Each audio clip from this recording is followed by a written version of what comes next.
अभिषेक शुक्ला आप सभी बच्चों का बहुत बहुत स्वागत करता हूं इंडिया के लार्जेस्ट लर्निंग प्लेटफॉर्म अनअकैडमी पर। आप सभी बच्चों का बहुत बहुत स्वागत है। तो ज़्यादा से ज़्यादा बच्चे मैं उम्मीद करता हूं आप सभी लोगों ने ज्वाइन कर लिया होगा और आप सभी बच्चे लोग फटाफट आ जाएंगे, क्लासेस को ज्वाइन कर लेंगे और फाइनली स्टार्ट करते हैं अपनी इस क्लासेस को। So don't forget to like and share. आप सभी बच्चे जो भी ज्वाइन कर रहे हैं सभी लोग लाइक शेयर जरूर कर देंगे। So welcome you all again on the platform of Unacademy. This is the India's largest learning platform. If you are preparing for NTUGC NET, this is Unacademy is the best platform that where you can perform better and better result.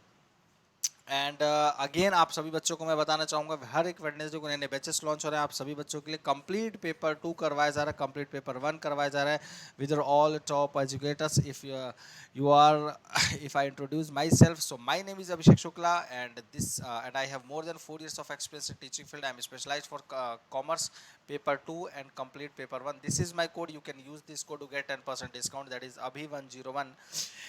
अगर मैं आपको Unacademy के बारे में बताना चाहूँ तो आपके पास प्लस और आइकॉनिक के दो टाइप के सब्सक्रिप्शन अवेलेबल है। If you are taking the plus subscription you will get India best educators and also interactive live classes with your top educators, structured courses and PDF, live test and quizzes, ये सारी चीज़ें आपको मिल जाती हैं। अगर आप iconic का course लेते हैं तो ये 4 बेनिफिट्स के साथ personal coach, personalised doubt solving sessions, complete study material, SOP for interview preparation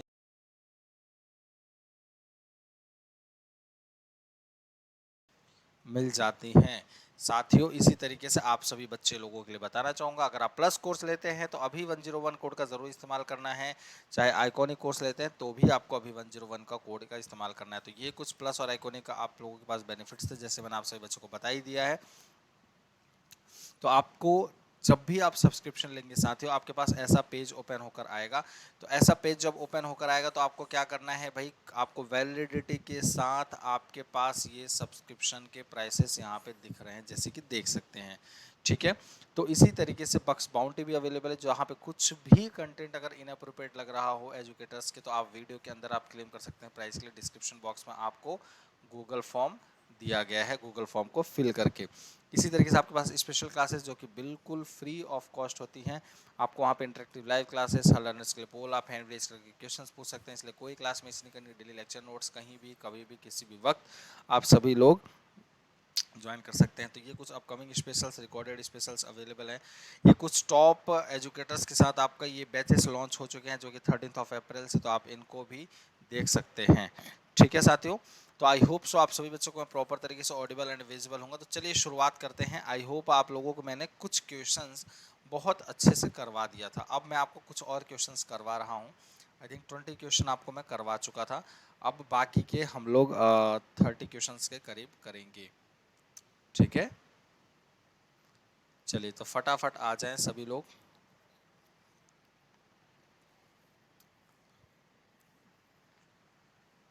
चलिए, यदि कोई छात्र कक्षा में बोलने के लिए हाथ उठाता है तो वह व्यक्ति क्या है? एक मॉडिफायर है, संशोधक का उपयोग कर रहा है, या फिर वह एक एम्बलम है, या एक रेगुलेटर है, नियामक वे में, नियमित वे में जो कर रहा है, या फिर वो डिस्प्ले किसी प्रदर्शन की वजह से अपने आप को प्रदर्शित करने के लिए। समझ पा रहे हैं आप लोग क्या क्वेश्चन में पूछा जा रहा है? If a student raises a hand to speak in the class the person is using. Actually होता है ना कि स्कूलों में या फिर कॉलेजेस में क्या होता है, आप लोग आंसर कीजिए फिर बताते हैं। होता है ऐसा कि क्या होता है कि बच्चा हाथ खड़ा करता है, जैसे मान लीजिए टीचर्स पूछते हैं, so this is the question, who wants to do answer, कौन आंसर इसका करना चाहता है, तो तुरंत बच्चा हाथ खड़ा करते हैं। अब तो मुझे पता नहीं करते, लेकिन बचपन में क्या होता था, हम लोगों के लिए अगर पूछा जाता था ना कि कौन सा बच्चा ये चैप्टर पढ़ना चाहेगा, तो बच्चे इतना हाथ खड़ा करते थे कि सर मेरे को मौका दे पढ़ने का, ताकि मुझे सारे बच्चे देख सके कि मैं कैसा इंग्लिश पढ़ता हूँ, और स्पेशली इंग्लिश और हिंदी दोनों में ही, है ना, मुझे पढ़ने का मौका मिलेगा। वैसे तो नंबर चाहे जैसा है तो वो अलग बात है, रैंक क्या है क्लास में वो अलग बात है, परंतु उनको ये मौका मिलना चाहिए कि मैं क्लास में पढ़ रहा हूँ, क्लास में सर ने मुझे मौका दिया है पढ़ने का। ठीक है, तो ये क्या है, एक तरीके का प्रतीक है, कि एक तरीके का एम्बलम है। एम्बलम का मतलब वो नेशनल एम्बलम वाला नहीं, इसका मतलब ये है कि कहीं ना कहीं वह कुछ पूछना चाह रहा है, एक इशारा दे रहा है कि वह कुछ पूछना चाह रहा है, एक प्रतीक वे में, मतलब पूछना चाह रहा है या कुछ वो जानना चाह रहा है, मतलब कुछ भी हो सकता है। ठीक है, तो ये तो बस एक इशारा पूछ रहे कि इसका मतलब क्या हुआ। ठीक है, चलिए नेक्स्ट क्वेश्चन की तरफ चलते हैं।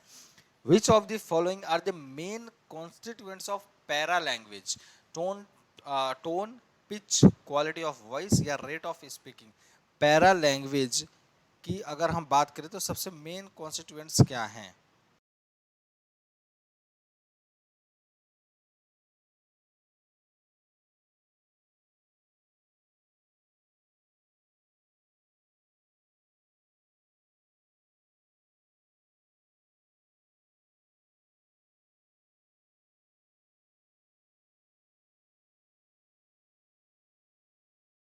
जल्दी से फटाफट आंसर करेंगे, क्या होगा आप सभी बच्चों का आंसर?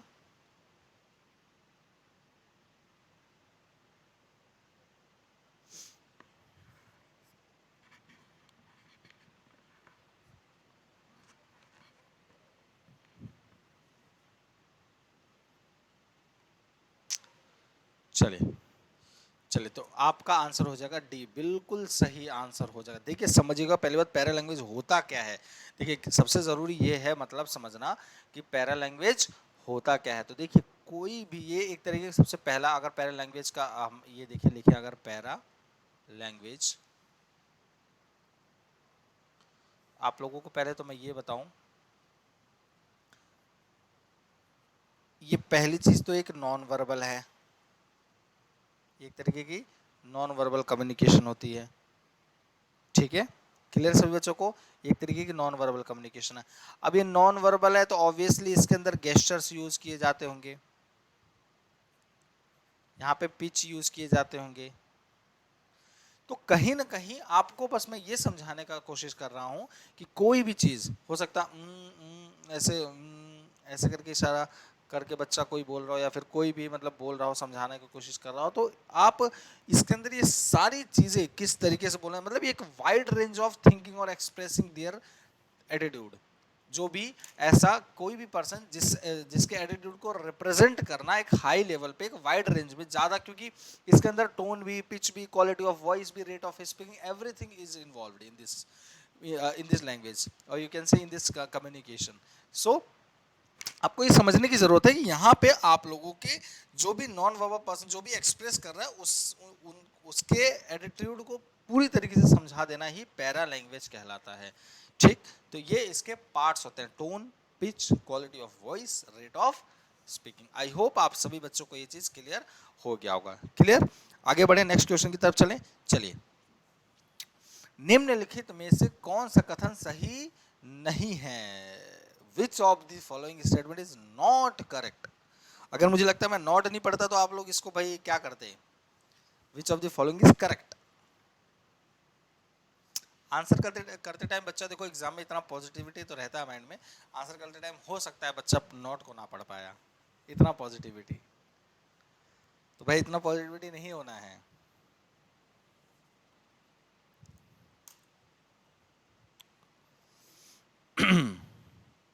सो जो भी बच्चे क्लासेस को ज्वाइन किए होंगे सभी लोग शेयर कर देंगे, कर देंगे, सभी बच्चे लोग शेयर कर देंगे, यही मैं उम्मीद और आशा आप सभी बच्चों से करता हूं।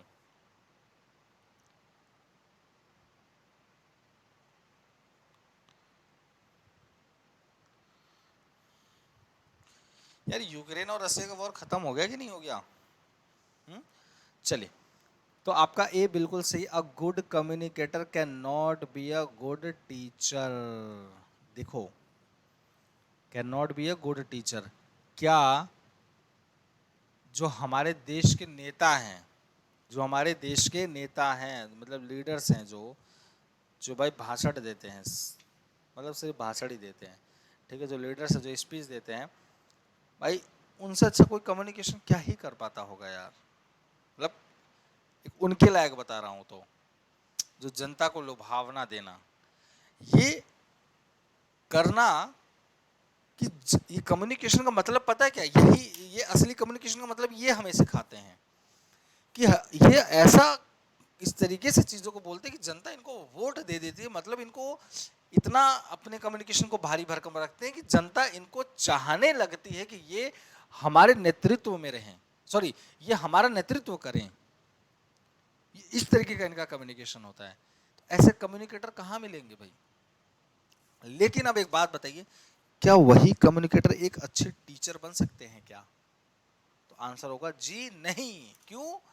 क्योंकि टीचर के पास मतलब होना नॉलेज, ज्ञान, नॉलेज होना बहुत जरूरी है। टीचर के पास क्या होना है? नॉलेज होना बहुत जरूरी है। और इनके पास अगर नॉलेज ही नहीं है, सिर्फ लुभावना देना है, तो वो क्या टीचर बन सकते हैं क्या? नहीं। क्लियर सभी को? एक बार को हम ये कह सकते हैं कि जो अच्छा टीचर है वो उसका एक अच्छा कम्युनिकेटर होगा। बिकॉज क्योंकि टीचर का ही मतलब यह है कि अपनी चीजों को समझा देना, अपनी चीजों को बच्चों को इस तरीके से बता देना कि बच्चा उसको लाइफ टाइम तक भूले ना, अपनी अंडरस्टैंडिंग बच्चे को अंडरस्टैंड करा देना। जो एक टीचर महसूस कर रहा है किसी टॉपिक को समझाने के लिए, या कोई भी टॉपिक जिस महसूस के साथ, जिस अंडरस्टैंडिंग के साथ एक टीचर समझता है, वही समझ एक बच्चे के अंदर पैदा कर देना, ये एक हम कह सकते हैं कि टीचर अच्छा कम्युनिकेशन कर रहा होगा, तभी इस चीज को कर पाएगा। तो हम ये भी कह सकते हैं कि good teacher can be a good communicator, but we can not say a good communicator can be a good teacher. समझ पा रहे हैं?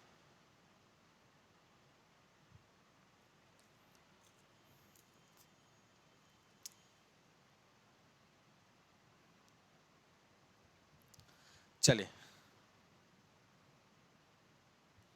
नेक्स्ट क्वेश्चन की तरफ चलते हैं। Books can be powerful source of communication provided. पुस्तकें संचार का शक्तिशाली स्रोत हो सकती हैं बशर्ते कंटेंट इज एब्स्ट्रैक्ट हो, इलस्ट्रेटिव हो, हिंदी मीडियम से हो, या फिर वो एक अच्छी प्रिंटिंग में उपलब्ध।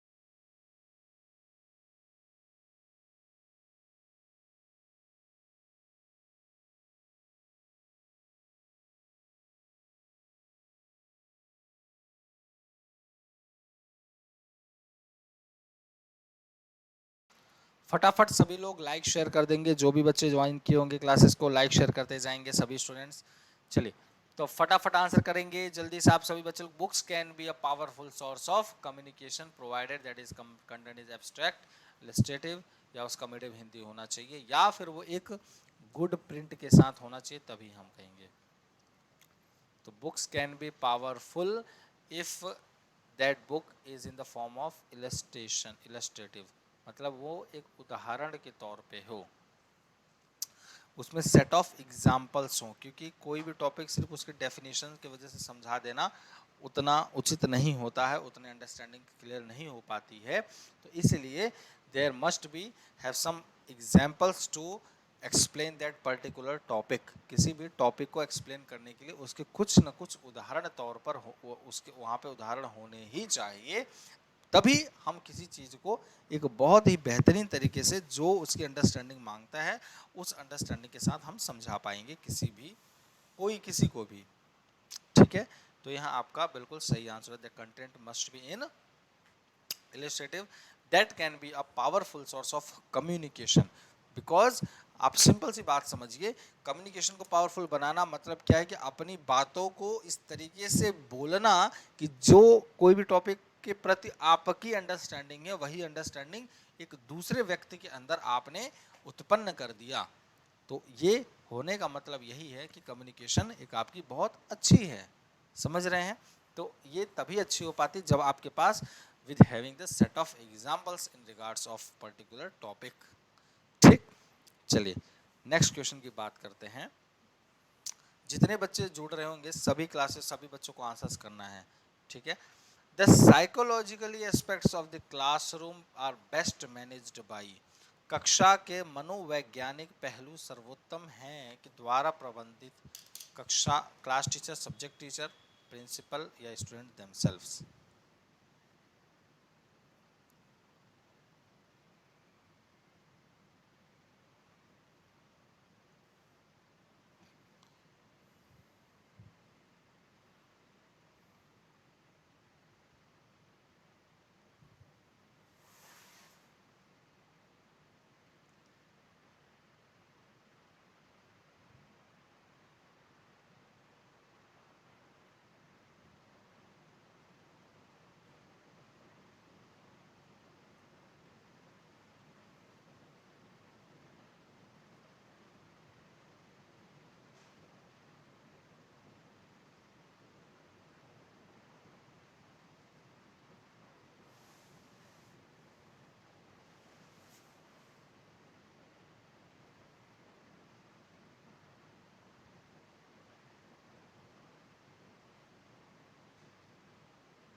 सो वी वांट JRF।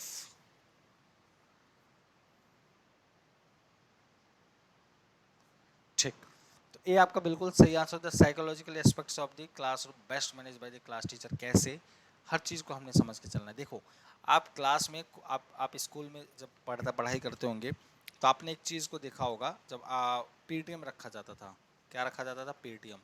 क्या है PTM? नहीं, PTM क्या है? ये पेरेंट्स टीचर मीटिंग। इसमें क्या होता था? आपके पेरेंट्स की टीचर के साथ क्या होती थी? वार्तालाप होती थी, मीटिंग होती थी। किस रिगार्ड्स में? आपके बच्चे के, मतलब क्या? स्टूडेंट्स के रिगार्ड में। वो क्या बातें करते थे स्टूडेंट्स के लिए? स्टूडेंट्स भी होता था वहाँ पे, है ना? तो क्या बातें करते थे कि आपका बच्चा, चाहे वो हो सकता है वीकली बेसिस पे तो नहीं, वो मंथली बेसिस पे एक्चुअली होता था। ठीक है, मंथली बेसिस पे होता था वो। ठीक है, तो वो क्या वार्तालाप होती थी? वार्तालाप होता था कि आपका बच्चे का कैसा परफॉर्मेंस रहा है पूरे एक महीने के बीच में, और इस बच्चे के अंदर हमने क्या क्या चीज़ें देखा है कि ये कैसा पढ़ सकता है, कितना और अचीव कर सकता है, कितना अपने आप को अप कर सकता है, पहले से कितना इम्प्रूव हुआ है। ठीक है, ये बच्चों के साथ कैसा बिहेव करता है। It means every aspect of his particular student. वह स्टूडेंट के हर एक एस्पेक्ट को मैं जो क्लास टीचर होता है वो समझ सकता है। क्यों? क्योंकि वो क्लास का पहला ही क्लास, मतलब स्कूल में जो पहली क्लास होती है वो क्लास टीचर ही लेता है। ठीक है, तो क्लास टीचर ही, अभी कोई मान लीजिए क्लास टीचर मैथ्स पढ़ाता है, फॉर एग्जाम्पल क्लास टीचर क्या पढ़ाता है भाई? मैथ्स पढ़ाता है। और कोई हिस्ट्री का टीचर आके, जो कि 4th पीरियड में आके कोई शिकायत होगी, तो वो बच्चे को तो जो बोलेगा बोलेगा, लेकिन अगर उस बच्चे के बारे में किसको बोलेगा? जाके क्लास टीचर को बोलेगा, हिस्ट्री वाला टीचर। ठीक है, क्यों? क्योंकि भाई इन फ्यूचर जब बताएगा, जब वो पेरेंट्स टीचर मीटिंग होगी, तो पेरेंट्स को कौन बताएगा? क्लास टीचर ही बताएगा कि बच्चा आपका हिस्ट्री सब्जेक्ट में ऐसा है। ठीक है, जब एक मीटिंग होती है तो इसका कहने का मतलब यही होता है कि जितने भी सब्जेक्ट में बच्चे का क्या परफॉर्मेंस है और किस तरीके से अपने आप को और ये अप कर सकता है। ठीक है, तो ये आपका बिल्कुल सही आंसर हो जाएगा, that is the class teacher. ठीक, चलिए। एक शिक्षक एक प्रभावी संचारक बन जाएगा यदि वह निर्देशात्मक सहायता का उपयोग करता है, या वह छात्रों को इसका अर्थ निकालने में मदद करता है, या वह शिक्षण के बीच में प्रश्न पूछता है, या वह छात्रों को सही उत्तर पाने में मदद करता है। समझ पा रहे हैं? A teacher will become an effective communicator if he or she uses instructional aids, या फिर he or she helps students get meaning out of what he or she teaches, या he or she asks questions in between teaching, या he or she helps students to get correct answer to this question of the topic.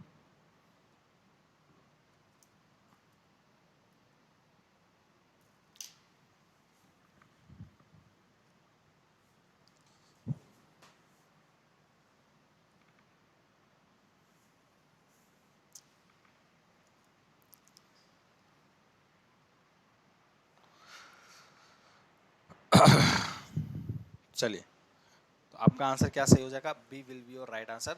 If a teacher will become an effective communicator if he और she help students to get meaning out of what he teaches. मैंने अभी just समझाया भी था आप लोगों को कि एक इफेक्टिव कम्युनिकेटर तभी कहलाएगा कोई एक टीचर जब अपनी बातों को, जब अपनी चीज़ों को जिस तरीके से वह खुद महसूस करता है किसी टॉपिक से रिलेटेड, जिस तरीके से खुद की उसकी अंडरस्टैंडिंग किसी टॉपिक से रिलेटेड, और वह सही अंडरस्टैंडिंग हो, और उसी अंडरस्टैंडिंग के साथ उसकी कम्युनिकेशन इतनी बेहतरीन हो कि उसी टॉपिक को अपने अंडरस्टैंडिंग के जैसे एक बच्चे के अंदर अंडरस्टैंडिंग पैदा कर दे। मतलब जैसा मैं किसी टॉपिक को समझता हूँ, जितना मैं समझता हूँ उससे हो सकता है 2 स्टेप ज़्यादा ही मैं बच्चे के अंदर में उत्पन्न कर दूं, मैं बच्चे को समझा सकूं अपने टॉपिक को, और बच्चे को समझ में आ जाए और वो उसकी दिमाग की बत्ती जल जाए, तो भी आपका बिल्कुल सही आंसर। तो यहाँ हम कह सकते हैं एक टीचर जो है एक इफेक्टिव कम्युनिकेटर है। समझ गए सभी लोग? ठीक है, तो बी आपका बिल्कुल सही आंसर हो जाएगा। आप लोग देखो JRF की तैयारी कर रहे हो, असिस्टेंट प्रोफेसर की, ठीक है। अब आपके पास ये कुछ क्वालिटीज होना बहुत ज़रूरी है। हर जगह सिर्फ नॉलेज काम नहीं आएगा भाई, हर जगह सिर्फ नॉलेज काम नहीं आएगा। आपको कहीं ना कहीं कुछ बिहेवियर, आप ये कह सकते हैं, या अपने विचारों के प्रति व्यक्तित्व, ये कुछ चीज़ें आपको अपनी बदलनी ही पड़ेंगी। इनको आप कहीं पढ़ नहीं सकते हैं, ये आपको खुद ब खुद आपको उत्पन्न करना होगा, खुद ब खुद सीखना होगा। ठीक है, चलिए next question. In communication a major barrier to reception of messages is, संचार में स्वागत के लिए एक प्रमुख बाधा संदेश है। दर्शकों का रवैया, दर्शकों का ज्ञान, दर्शकों की शिक्षा या दर्शकों की आय। In communication a major barrier to reception of messages is.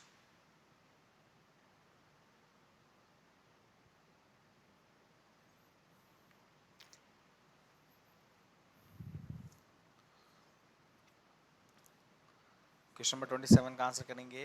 In communication a major barrier to reception of messages is audience attitude, audience knowledge, audience education, audience income.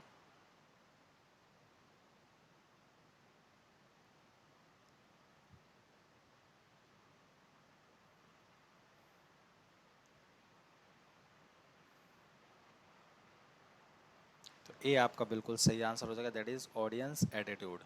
ठीक है, अब देखो समझिएगा कैसे हमने ये कह दिया ऑडियंस एटीट्यूड, क्यों आंसर किया हमने इसका। In communication major barrier to reception of message.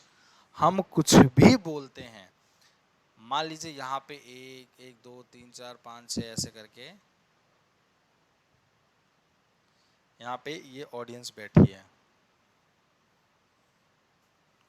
यहाँ पे स्टेज पे एक बंदा इस सारे ऑडियंस को गाइड कर रहा है या कुछ भी बता रहा है। यहाँ पे हर एक व्यक्ति की जो थिंकिंग स्किल है, जो पॉइंट ऑफ एटीट्यूड है, सबका डिफरेंट डिफरेंट है। जैसे आप सभी मेरे प्यारे साथी लोग क्लास को देख रहे होंगे, तो आप सभी लोगों की सोचने की जो प्रक्रिया है वह अलग होगी, सभी लोगों की जो सोचने की स्पीड है वह अलग होगी, समझने की स्पीड जो है वह अलग होगी, और आप मेरी कौन सी बात किस वे में लेते हो वह भी अलग होगा। तो हर एक ऑडियंस का जो एटीट्यूड है वह अलग अलग होता है। तो ये सबसे बड़ा बैरियर निकल कर आता है किसी भी कम्युनिकेटर के लिए, किसी भी कम्युनिकेटर के लिए। क्यों? क्योंकि हर एक चीज़ को, हर एक टॉपिक को, हर एक लोगों को एक ही जैसे समझा देना वह थोड़ा मुश्किल होता है, क्योंकि लोगों की सोच अलग होती है। अब जैसे मान लीजिए हमारा रिजर्वेशन है, एक जो हमारा टॉपिक होता है ना रिजर्वेशन, आरक्षण। अब इस पे इतनी ज़्यादा कॉन्फ्लिक्शंस होते हैं, इतने ज़्यादा डिस्प्यूट्स होते हैं। रीज़न क्या है? रीज़न एक ही चीज़ है कि हर एक लोगों का जो उसको अपनी प्रति सोचना है वह क्या है, डिफरेंट है। लोगों की सोच इस रिजर्वेशन टॉपिक के ऊपर सोचने की जो प्रक्रिया है वह अलग है। किसी को ये रिजर्वेशन बहुत पॉजिटिविटी नज़र में देखने को मिलता है, किसी को यही रिजर्वेशन बहुत नेगेटिव वे में देखने को मिलता है। तो क्या है, कहीं ना कहीं इस रिजर्वेशन को एक बैलेंस वे में लेके चलना बहुत मुश्किल होता है। तो ये सबसे बड़ा मेजर बैरियर देखने को हमें मिलता है। कोई भी चीज़ें, नोटबंदी हुआ, ठीक है, किसी चीज़ को बहुत कई लोगों ने इसको बहुत पॉजिटिव वे में लिया, कई लोगों ने इसको बहुत नेगेटिव वे में लिया। जीएसटी आया, कई लोगों ने बहुत नेगेटिव वे में लिया, किसी लोगों ने बहुत पॉजिटिव वे में लिया। तो क्या है, कहीं ना कहीं लोगों का एटीट्यूड ही है किसी चीज़ को सोचने का, समझने का। हर एक व्यक्ति अपनी एक अलग अंडरस्टैंडिंग रखता है किसी भी टॉपिक पर। ठीक है, ये सबसे बड़ा मेजर बैरियर है। तो इस चीज़ को समझा देना, बता देना ही सबसे इफेक्टिव कम्युनिकेशन कहलाएगा। ठीक है, इसको बैलेंस वे में लेते हुए चलना। ठीक है, तो ये आपका बिल्कुल सही आंसर हो जाएगा। चलिए question number 28। The main assumption of primary effect is, प्रधानता प्रभाव की मुख्य जो धारणा है वह क्या है। The most information is always one that comes first, the most comes last, important piece of information, The degree of importance depends upon the situation. Yeah, all pieces of information carry the same weight.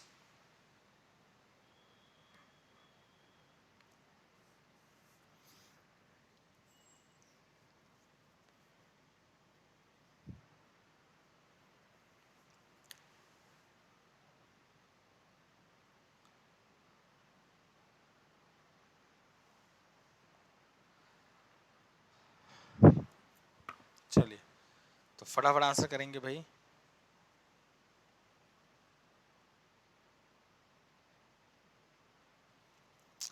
चलिए, ये आपका बिल्कुल सही answer हो जाएगा। That is the most information is always one that comes first. प्रधानता प्रभाव की मुख्य जो धारणा है वह ये है कि सबसे अधिक जानकारी हमेशा एक होती है पहले आओ। हाँ, ये हिंदी इसका ना ट्रांसलेशन गलत हो गया है। ठीक है, तो main assumption of a primary effect, जो प्राइमरी इफेक्ट जो होता है वो सबसे पहले इंफॉर्मेशन है कि आप पहले जो हो।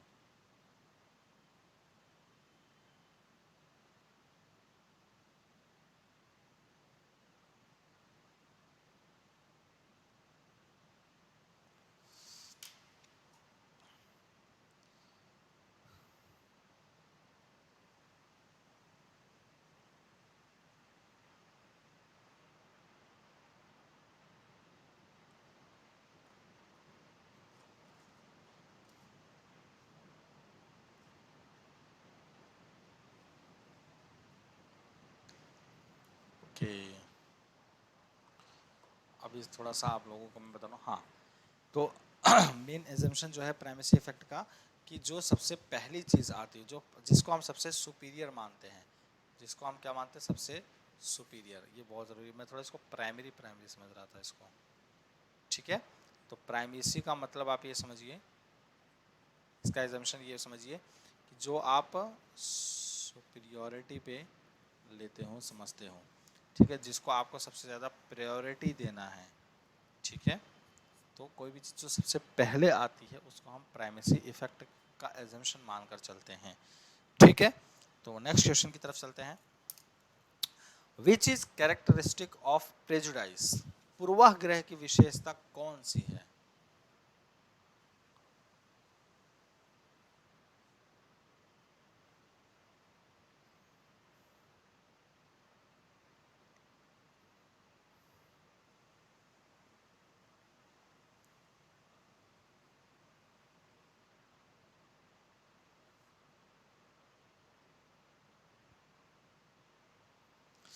जो कि सबसे ज्यादा देखा जाता है। समझ पा रहे हैं क्या है? कि पहली बात तो इसको आप ये समझिए, पहले आप आंसर कीजिए, फिर आपको एक एक चीज समझाते हैं। क्वेश्चन नंबर 19 पूछ किस चीज पर है? 29 पूछ किस चीज पर? Which is the characteristic of prejudice? पूर्वाग्रह की सबसे मेन जो विशेषता है वह कौन सी है? प्रेजुडाइस का पहले मतलब समझेंगे, ठीक है, कि प्रेजुडाइस होता क्या है। देखो, ऑल ऑफ द अबव, ठीक। अब ऑल ऑफ द अबव का मतलब ये समझिए कि generalised evaluation specially of out group members negativity biased perceptions. आप किसी के भी प्रति अनरीजनेबल थिंकिंग रखते हैं, थिंकिंग रखते हैं, या आप किसी को लाइक ही नहीं करते। क्यों लाइक नहीं करते? क्योंकि वह आपके ग्रुप से बिलोंग ही नहीं करता है। क्यों नहीं बिलोंग करता है? क्यों? क्योंकि आप उसको क्यों मानते हैं ऐसा कि वह आपके ग्रुप से बिलोंग नहीं करता? क्यों? कि आप उसको डिफरेंस देखते हैं इन रिगार्ड्स ऑफ रेस, ठीक है, इन रिगार्ड्स ऑफ कलर, कि वह गोरा है, काला है, इन रिगार्ड्स ऑफ कास्ट, कि वह इस जाति का है तो वह नीचे बैठ के खाएगा, वह उच्च जाति का है तो हमारे साथ बैठ के खाएगा। तो ये क्या है? प्रेजुडाइस है, जो आपके पास पूर्वाग्रह वाली थिंकिंग है, आपके पास सोच। तो ये क्या है? एक तरीके की ऐसी इवोल्यूशन है जो कि आउट ग्रुप मेंबर्स के साथ हम लेते हैं। आउट ग्रुप मतलब जो हमारे ग्रुप से बिलोंग ही नहीं करते हैं, जो हमारे ग्रुप से बिलोंग नहीं करते हैं। जैसे मान लीजिए कोई भी व्यक्ति एक अच्छे अपर कास्ट का है, कोई व्यक्ति बहुत मतलब अच्छा कलर का, मतलब वाइट कलर का मतलब ऐसे समझिए गोरा है थोड़ा, ठीक है, ब्राइट फेस है। अब वो ब्लैक पर्सन को बिल्कुल क्या करेगा, लाइक नहीं करेगा, ब्लैक पर्सन को लाइक नहीं करेगा। तो ये क्या है, उसके प्रति नेगेटिविटी लेकर आना, उसके प्रति बाइज्ड परसेप्शन मान लेना। तो ये क्या है, प्रेजुडाइज। ये क्या है, एक प्रेजुडाइज है। क्लियर है। तो इसी तरीके से इसका जो कैरेक्टरिस्टिक्स, जो इसकी विशेषताएं हैं, वो यही बताती हैं कि हमें किसी भी पर्सन के प्रति जो हम एक तरीके की नेगेटिव पॉइंट्स रखते हैं, वह प्रेजुडाइज है। किसी के भी प्रति अगर हम नेगेटिव पॉइंट्स रखते हैं तो वो प्रेजुडाइज है। समझ गए सभी लोग, पक्षता पूर्ण धारणाएं। ठीक,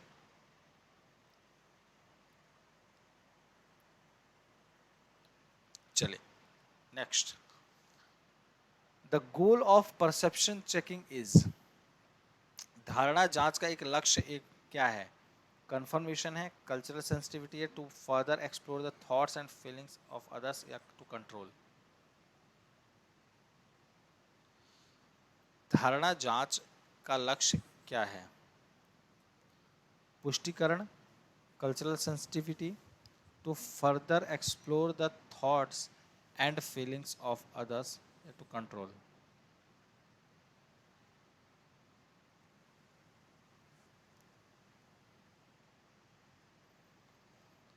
तेरी चाहते।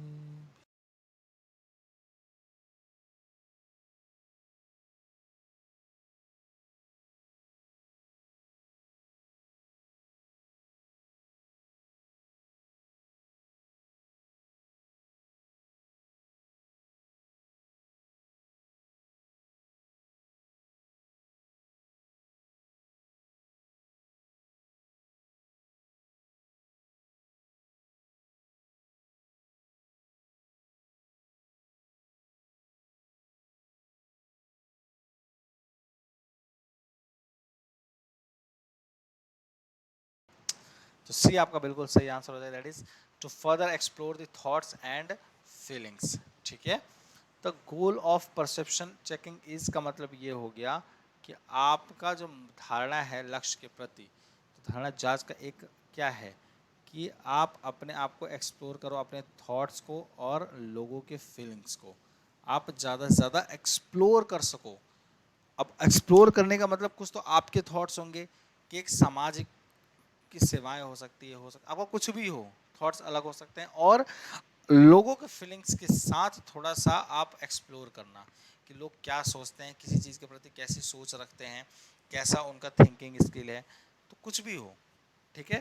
तो सी आपका बिल्कुल सही आंसर। तो ये मेन परसेप्शन होता है। ठीक, क्लियर है। क्योंकि हो सकता है किसी चीज़ के प्रति आपका सोच अलग हो और सामने वाले का सोच अलग हो, तो उस चीज़ को समझना बहुत ज़रूरी है। ठीक है। तो सी आपका बिल्कुल सही आंसर। क्वेश्चन नंबर 31 की बात करें। A fixed and categorized impression of a group of people based on a predetermined set of qualities is called, गुणों के एक पूर्व निर्धारित सेट के आधार पर लोगों के समूह की एक निश्चित और वर्गीकृत छाप को क्या कहा जाता है, सामान्यकरण, संगति, स्टीरियोटाइपिंग पर्सन्स, या over simplification. A fixed and categorized impression of a group of people based on the predetermined set of qualities is called.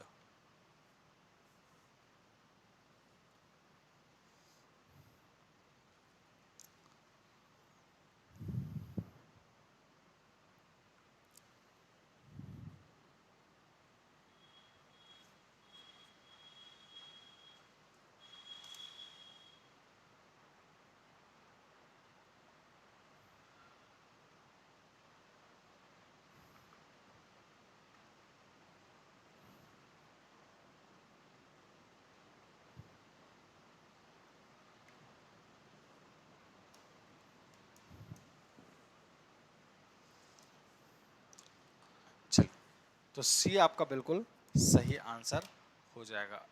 A fixed and categorized impression of a group of people based on a predetermined set of qualities, गुणों के एक पूर्व निर्धारित set के आधार पर लोगों के समूह के एक निश्चित वर्गीकृत छाप को क्या कहते हैं, स्टीरियोटाइप पर्सन, जो बहुत बहुत पुरानी तरीके, जैसे अभी मैंने आपको प्रेजुडाइज बताया ना, प्रेजुडाइज आप जस्ट समझ लीजिए उसी का पर्यायवाची स्टीरियोटाइप पर्संस।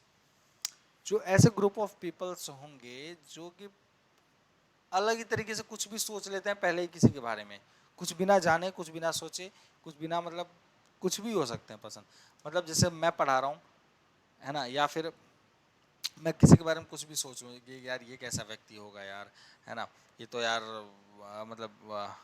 ऐसे लोगों के साथ रहता है, ये तो काला है, ये तो गोरा, ये तो बहुत बेकार, ये तो इस कास्ट से बिलोंग करता है, अरे ये तो नॉन वेज खाता है, ये तो वेज खाता है, मतलब तरह तरह की बातें अगर मैं उसके बारे में करूं और बिना कुछ सोचे समझे, बिना कुछ एक इंसानियत को, किसी भी एक इंसान को एक इंसान की तरह देखो बस, अगर खुद को इंसान समझते हो तो।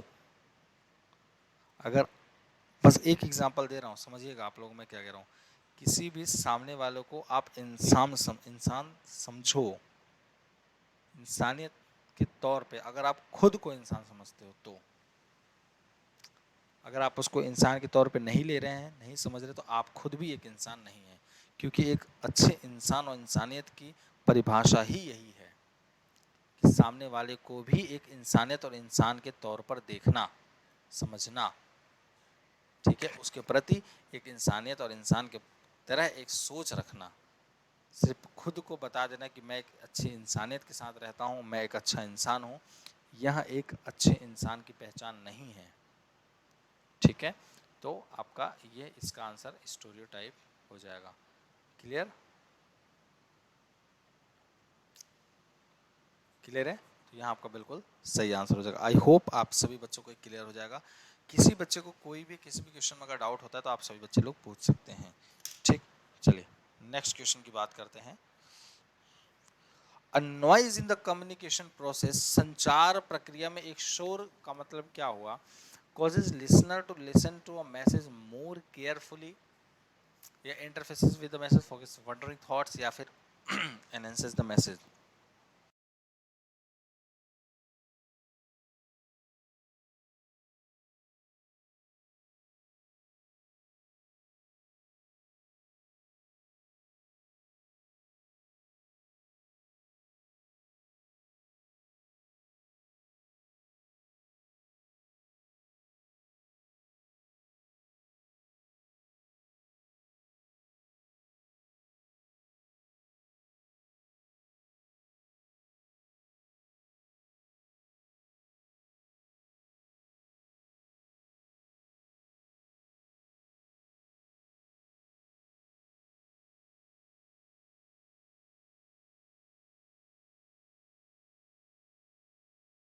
ठीक, तो बी आपका बिल्कुल सही आंसर हो जाएगा, that is interferences with the message. A noise in the communication process, obvious सी बात है, किसी भी मैसेज के बीच में हो सकता है भाई ये, ठीक है, समझ रहे हैं। एक जो नॉइज है कम्युनिकेशन प्रोसेस में इंटरफेयर करता है किसी भी मैसेज के बीच में। हम कम्युनिकेशन में क्या करते हैं, हम कम्युनिकेशन में क्या करते हैं, अपने मैसेज ही तो शेयर करते हैं, अपने मैसेज ही तो शेयर करते हैं, और मैसेज के बीच में जब हम बोलते हैं तो किसी भी प्रकार का नॉइज हो सकता है, बिल्कुल। तो कम्युनिकेशन प्रोसेस के बीच में ये चीज़ होना स्वाभाविक है। कुछ ये आउटसाइड भी हो सकता है और ये इनसाइड भी हो सकता है। इनसाइड का मतलब क्या, जहां हम जैसे बात कर रहे हैं वहां भी, और जहां हम बात कर रहे हैं उससे बाहर से भी कोई भी ऐसे इस प्रकार की वॉइस आ सकती है। जैसे मान लीजिए अभी मेरे और आपके ही बीच में किसी न किसी प्रकार की नॉइज़ क्रिएट हो जाए, हो सकता है, बिल्कुल। नॉइज़ कैसे बोलोगे सर, शोर करेंगे क्या, नहीं, मेरी तरफ से कोई शोर आ जाए तो ये क्या है, ये कहीं ना कहीं एक तरीके का नॉइज़ ही तो है। मैं आपको पढ़ा रहा हूँ, ये क्या मैसेज ही तो दे रहा हूँ, मैं आपको एक आइडिया ही तो शेयर कर रहा हूँ, एक कम्युनिकेशन ही तो कर रहा हूँ। परंतु अगर किसी प्रकार के भी मैं पढ़ा रहा हूँ, अचानक से कोई नॉइज़ आ जाए, कोई चिल्ला दिया, तो ये क्या है, एक तरीके का मैसेज के अंदर नॉइज़ का इंटरफेयर हो गया। तो ये कम्युनिकेशन में होना स्वाभाविक है, इसमें कोई दो राय है ही नहीं, ठीक। चलिए बढ़ देते हैं आगे क्वेश्चन की तरफ। अ speaker using complex terms is an example of, जटिल शब्दों का प्रयोग करने वाला एक वक्ता किसका उदाहरण है। Physiological noise, psychological noise, semantic noise या फिजिकल नॉइज। शारीरिक शोर, मनोवैज्ञानिक शोर, अर्थपूर्ण शोर या शारीरिक शोर। अच्छा दो दो बार, अच्छा फिजियोलॉजिकल नॉइज और फिजिकल नॉइज दोनों अलग अलग दे दिया, हिंदी उसका भले से एक लिख दिया।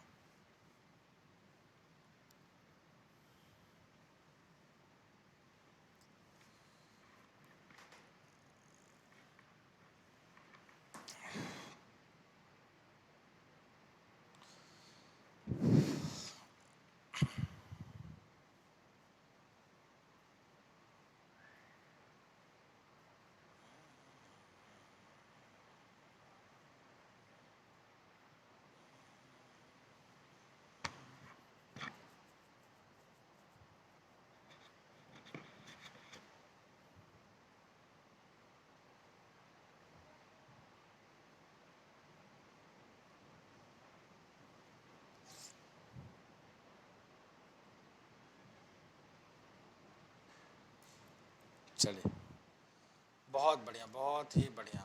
चलो अच्छा मतलब आता है ये चीज़ भाई कि आइदर या तो फिर ये बी होगा या तो सी होगा, ठीक है। तो बी और सी में अंतर जो देखा तो हमने आंसर आया भाई C. A speaker using complex terms is an example is that is a semantic noise, ठीक है। अगर वह मनोवैज्ञानिक तरीके का वो चीज़ करता है ना तो वो आपके सिमेंटिक में नहीं आएगा। वो तो आपको मनोवैज्ञानिक तरीके से करके तो आपको बोलेगा, बात करेगा आपसे, है कि नहीं है। वह आपसे बात करने की कोशिश करेगा, आपको घुमाने की कोशिश करेगा, आपको आपके मन के ऊपर वह काबू करने का कोशिश करेगा, जिससे एक तरीके की नॉइज़ क्रिएट होगी और आपके कम्युनिकेशन और उसके कम्युनिकेशन में एक तरीके का इफेक्टिवनेस ख़त्म हो रहा होगा, तो आपको अपने वश में कर देगा। और सिमेंटिक नॉइज़ में क्या है कि आपका सिंपल ये है कि आप इशारों में आपसे बात करना, ठीक है। तो जो स्पीकर यूजिंग कॉम्प्लेक्स टर्म्स इसके अंदर यूज़ कर सकता है जिसमें हम तुम्हें थोड़ा समझ में कम आता है, जिसे समझ में ही कम आएगा तो ऑब्वियसली वो कॉम्प्लेक्स होगा, तो सिमेंटिक नॉइज हो जाएगा। क्लियर आप सभी बच्चों को, आई होप आप सभी बच्चों को ये चीज़ समझ में आ गई होगी। चलिए क्वेश्चन नंबर 34 क्या है। N example of physiological noise is, शारीरिक शोर का एक उदाहरण का होना मतलब क्या है। बहुत भूख लग रही है, फीलिंग हंग्री, या फिर अ हमिंग एयर कंडीशनर यूनिट, एक गुनगुना एयर कंडीशनर की इकाई, या अ लॉन मूवर, एक लॉन घास काटने की मशीन जो होती है ना, घास काटने की जो मशीन कहते हैं ना उसको लॉन मूवर कहते हैं, या स्पीकर यूजिंग कॉम्प्लेक्स वर्ड्स।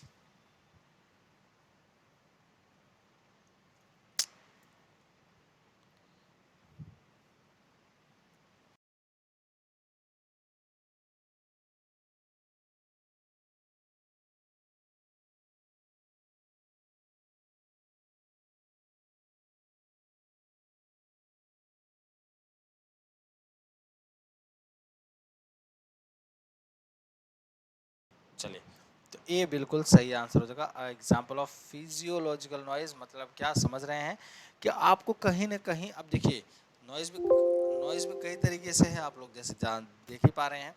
तो फिजियोलॉजिकल नॉइज का मतलब होना क्या है भाई कि आपको कहीं ना कहीं भूख लग गई, मान लीजिए आपके बॉडी में कहीं ना कहीं पेन होने लगा, है ना। और जब पेन होगा आपके बॉडी में तो कहीं ना कहीं आपका ध्यान उस पेन पे जाएगा। अब जब उस आपका ध्यान उस पेन पे जाएगा तो स्पीकर क्या बोल रहा है, स्पीकर क्या बोल रहा है, क्या आप उसकी बात अच्छे से समझ पाओगे, जी नहीं। ठीक है, मान लीजिए इसका सीधा साधा सा एग्जांपल लें। कोई एक टीचर है, ठीक है, मान लीजिए मैं ही हूँ, आपको एक समझा रहा हूँ कोई चीज़। आपको अचानक से हेडेक होने लगा, आपको अचानक से हेडेक होने लगा।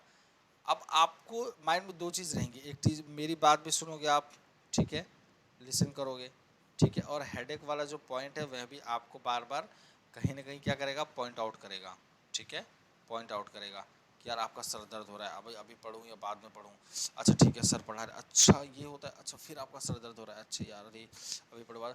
तो क्या चीज़ें मिक्स हो रही हैं, यही एक फिजियोलॉजिकल नॉइज़ का पार्ट है, ठीक है, समझिएगा।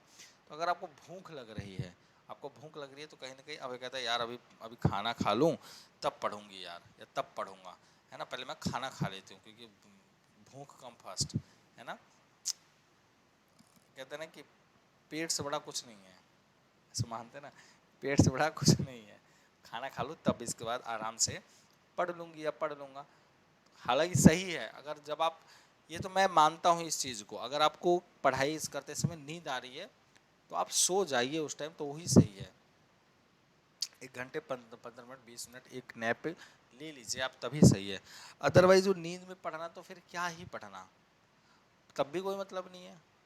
तो अगर आपको नींद आ रही है तो सो जाइए, कोई इसमें बहुत बड़ा परेशान मत होइए इसमें कि भाई अरे यार ये हेडेक की स्पेलिंग गलत है, थोड़ा CH होगा, ठीक है, अरे यार मैं नींद आ रही है कैसे पढ़ूँ, भूख भूख लग रही है तो खा लीजिए।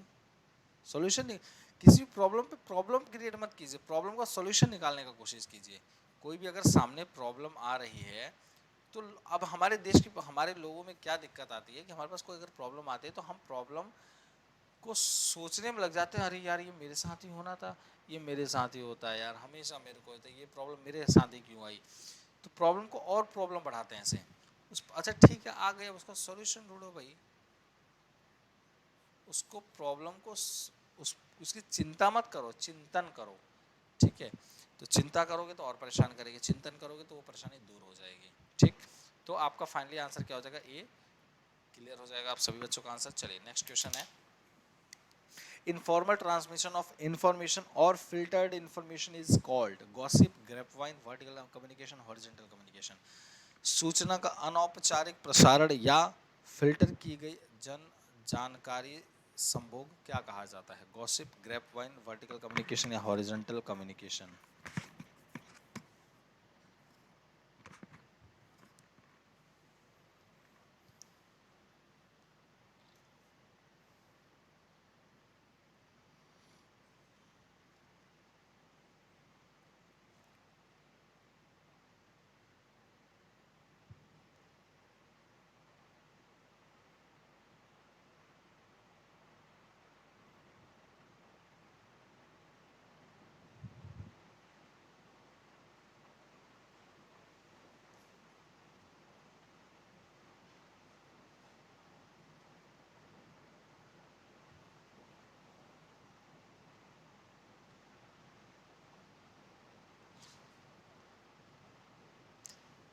चले, तो बी आपका बिल्कुल सही आंसर, बहुत बढ़िया। यहाँ पे ग्रेप वाइन का मतलब लिखा है अंगूर, बट अंगूर यहाँ पे मतलब नहीं है, ये एक तरीके का ग्रेप वाइन क्या है पहले बात है इसको समझ ले। तो ये एक आपका इनफॉर्मल इनफॉर्मल कम्युनिकेशन है, ठीक है। एक तरीके का क्या है आपका इनफॉर्मल कम्युनिकेशन है, कोई सीनियर कोई जूनियर कोई यहाँ पे नहीं, सीनियर अब जब चाहे जब जूनियर से बात करे, जब जूनियर चाहे तब सीनियर से बात कर ले, आपस में लोग एक दूसरे से बात कर रहे हैं, there is no requirement of any formality और not any formal things to communicate to each others. किसी भी एक दूसरे के बीच में जो बातें हो रही है, जो वार्तालाप हो रही है, उसमें किसी प्रकार की कोई फॉर्मेलिटी नहीं है, कोई फॉर्मल चीज़ नहीं है, तो वह कम्युनिकेशन आपका इनफॉर्मल बन जाता है, ठीक है। तो informal transmission of information, filtered information is called grapevine. मैंने जैसे बताया कि एक तरीके का ये क्या है भाई, इनफॉर्मल तरीके का ट्रांसमिशन है, ठीक है, समझ पा रहे हैं। ये एक तरीका क्या है भाई आपका इनफॉर्मल तरीके का ट्रांसमिशन ऑफ इंफॉर्मेशन। कभी भी इनफॉर्मल तरीके का ट्रांसमिशन ऑफ इंफॉर्मेशन होगा तो वो आपका ग्रेप वाइन में ही आ जाएगा, ठीक है।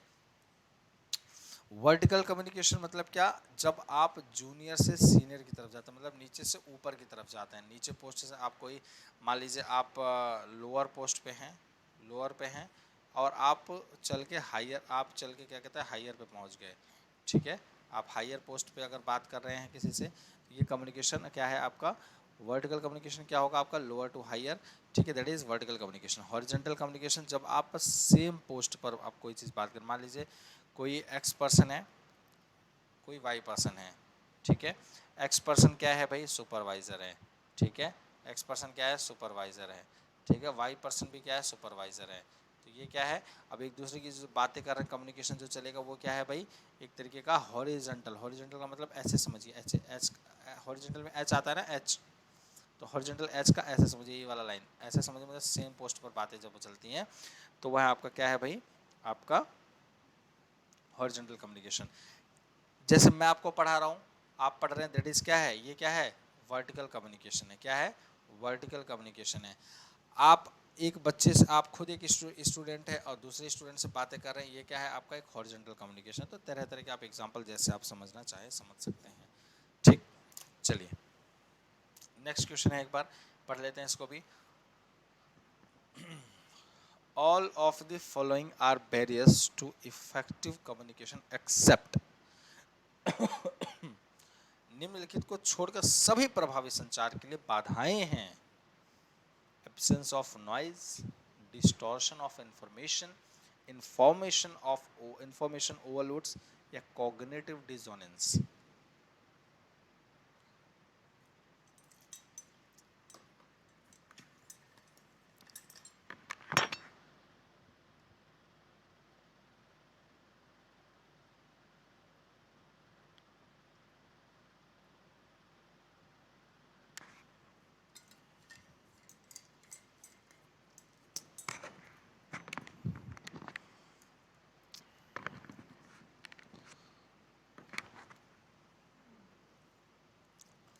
ये आपका बिल्कुल सही answer, that is absence of noise.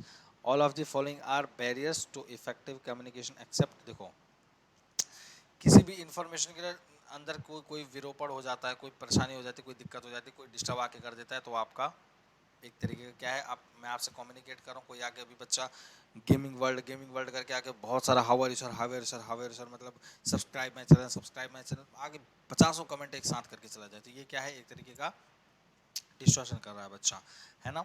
या फिर अगर मैं कोई भी चीज़ समझाने में आपको बहुत ही ज़्यादा इतना डीप चले जा रहा हूँ कि आपको वो एकदम इन्फॉर्मेशन आपको भारी भरकम लग रहा है, अरे यार ये कहाँ कहाँ से इन्फॉर्मेशन दे रहे हैं, मतलब आपको मैं सिर्फ एक्स चीज़ को समझाने के लिए, वाई चीज़ को समझाने के लिए मैं पूरा ए से B C D E F G S से लेकर पूरा आपको जेड तक आऊँ, तब जाके आपको वाई समझ में आया कि भैया लास्ट में जेड वाई से पहले आता है। तो मतलब कि किसी चीज़ को मोर इन्फॉर्मेशन लोड करके देना, तो ये भी एक बैरियर है। ठीक है, संज्ञात्मक तरीके से अगर कोई असंगति मिल जाए, कॉग्निटिव डिसोनेंस, ठीक है, तो वह भी एक तरीके का दिक्कत है। तो ये क्या है, कहीं ना कहीं आपका बैरियर में आ जाता है। परंतु अगर आप वहाँ पे नॉइज ही नहीं होगा, किसी प्रकार की नॉइज ही नहीं होगी, तो ऑब्वियस सी बात है भाई, वहाँ पे क्या होगा, इफेक्टिव कम्युनिकेशन होगा, इफेक्टिव कम्युनिकेशन होगा, इफेक्टिव कम्युनिकेशन होगा। यहाँ पे क्या पूछा है, एक्सेप्ट, मैंने आपको क्या कहा है, किसी भी क्वेश्चन में आप लोग विदाउट, नॉट, एक्सेप्ट, ये सब देखना बहुत ज़रूरी है। जहाँ आप ये नहीं देखेंगे तुरंत आपका आंसर गलत हो सकता है। इन सब का ध्यान हर एक क्वेश्चन में देखिए कि क्या लिखा हुआ है, वो एक्सेप्ट लिखा है, विदाउट लिखा है, नॉट लिखा है, ये इंक्लूडेड नहीं होगा, कुछ भी हो सकता है। Level C of effectiveness of communication is defined as,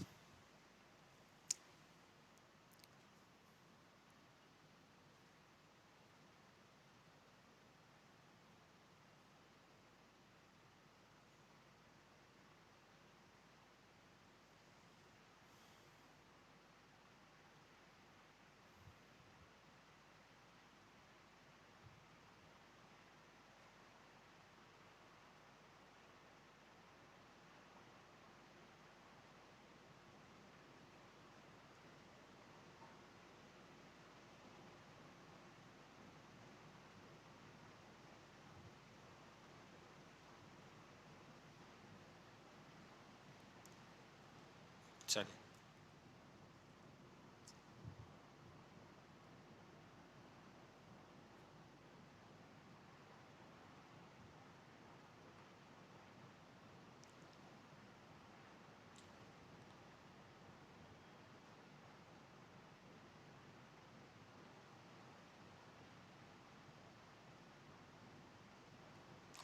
ठीक, तो ए आपका बिल्कुल सही आंसर हो जाएगा, यही चैनल नॉइज।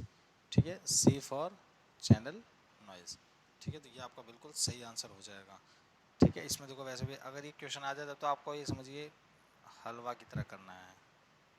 ठीक है, so level C of the effectiveness of communication is defined as the channel में किसी प्रकार का नॉइज होना, चैनल के अंदर। ठीक है, चैनल के अंदर किसी प्रकार का नॉइज होना। ठीक है। जैसे मैंने पहला क्या करता है, मैसेज क्या होता है, सेंडर होता है। इसके बाद क्या होता है, मैसेज होता है। इसके बाद क्या होता है, चैनल होता है। इसके बाद क्या होता है, मीडियम होता है। इसके बाद क्या होता है, रिसीवर। ये क्या है, कहीं ना कहीं जो लेवल है पा लेना, तो ये क्या है, हो सकता है सेंटर के प्रति कोई नॉइज़ हो सकता है मैसेज के प्रति कोई नॉइज़ हो सकता है चैनल की तरफ कोई नॉइज़ हो सकता है मीडियम की तरफ कोई नॉइज़ हो, या रिसीवर के प्रति कोई नॉइज़ हो। तो इनमें से अगर कोई भी नॉइज़ होता है तो आपका कम्युनिकेशन इफेक्टिव नहीं हो पाता है, सिंपल सी बात है। ठीक है।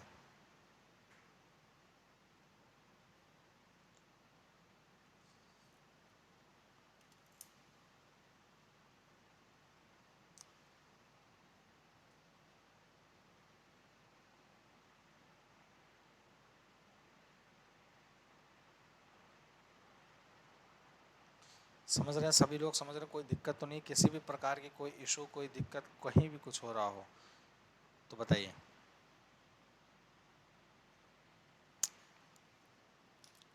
चलिए, तो ये आपका बिल्कुल सही आंसर हो जाएगा। चलिए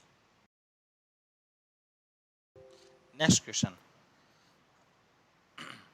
विच of the following is not true about the grapevine. अभी जस्ट मैंने आप सभी बच्चों को समझाया कि ग्रेप वाइन का मतलब क्या होता है, अंगूर नहीं होता है, अंगूर की बेल के बारे में ग्रेप वाइन वाला अंगूर की बेल लिख दिया यहाँ पे। हिंदी में इसका मतलब एक्चुअल मुझे भी थोड़ा सा जानकारी नहीं है, हिंदी में इसको क्या बोलते हैं बारे में नहीं, लेकिन में से कौन से कथन सत्य नहीं है, नॉट ट्रू। देखो आ गया ना यहाँ पे not. It is faster than formal communication network. It is less than accurate than formal network. It is found that almost all organizations it is preferred over formal communication. थोड़ा समय ले लीजिए, आप लोग समझ सकते हैं क्वेश्चन को, समझ के लेकिन आंसर करना है आप लोगों को। ठीक है, एकदम प्रॉपर अंडरस्टैंडिंग के साथ आंसर करना है। चलिए बहुत बढ़िया, तो डी आंसर आपका बिल्कुल सही है, it is preferred over formal communication. तो यहाँ पे क्या पूछा, नॉट ट्रू पूछा है ना, तो इसलिए ये एक तरीके का फॉर्मल कम्युनिकेशन है क्या, ये एक तरीके का फॉर्मल कम्युनिकेशन है क्या, तो आंसर होगा जी नहीं। जब फॉर्मल कम्युनिकेशन है ही नहीं तो बस आंख बंद करके आंसर करिए। ठीक है, faster than formal communication network, yes बिल्कुल सही है। ठीक है, फॉर्मल फॉर्मल कम्युनिकेशन में टाइम लगता है क्योंकि आपको बहुत सारी फॉर्मेलिटी को पूरा करना होता है। ठीक, it is less accurate then formal network, obviously बिल्कुल सही है कि भाई आपको ऑब्वियस बात है, जब आप किसी चीज़ को फॉर्मेलिटी के हिसाब से करते हैं तो उसमें एक्यूरेसी नज़र आती है। हमें क्या आता है भाई, एक्यूरेसी नज़र आता है कि भाई हाँ ये एकदम एक्यूरेट होगा। ठीक है, परंतु इनफॉर्मल में क्या होता है, किसी प्रकार के कोई डॉक्यूमेंट्स, कोई फॉर्मेलिटी की डिपेंडेंसी नहीं होती है, तो ऑब्वियसली थोड़ा सा भाई ये क्या होगा, लेस लेस एक्यूरेट होगा। अब दूसरी चीज़, it is found in almost all organisations, ऐसा बिल्कुल भी नहीं है, सॉरी ऐसा बिल्कुल होता है। ठीक है, इनफॉर्मल कम्युनिकेशन भी, इनफॉर्मल कम्युनिकेशन भी होता है भाई। इनफॉर्मल कम्युनिकेशन किसी किसी ऑर्गेनाइजेशन के अंदर होता है, जो ऑर्गेनाइजेशन बहुत बड़े लेवल पर होती है वहाँ पे ऑब्वियसली थोड़ा बहुत इनफॉर्मल होता है। ठीक है, तो ये आपका आंसर बिल्कुल सही हो जाएगा कि फॉर्मल कम्युनिकेशन को हम ग्रेपवाइन नहीं कहते हैं। ठीक, grapevine it is a type of a informal communication, ये ऑलरेडी मैंने आप सभी बच्चों को बताया, तो आपको सोच समझ के पूरी अंडरस्टैंडिंग के साथ आंसर करना है। चलिए आगे बढ़े। चलिए next question, disruption in the communication process is called transgression, feedback, noise या फिर इंटरेक्शन।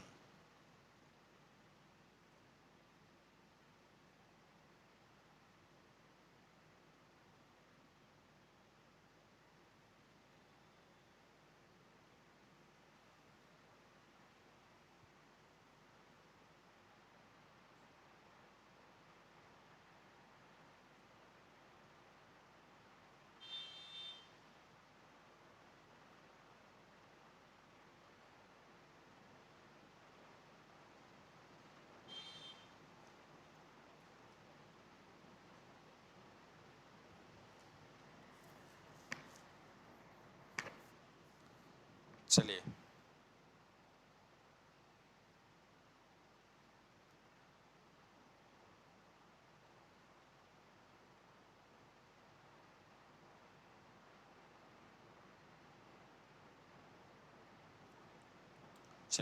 तो सी आपका बिल्कुल सही आंसर, दैट इज नॉइज।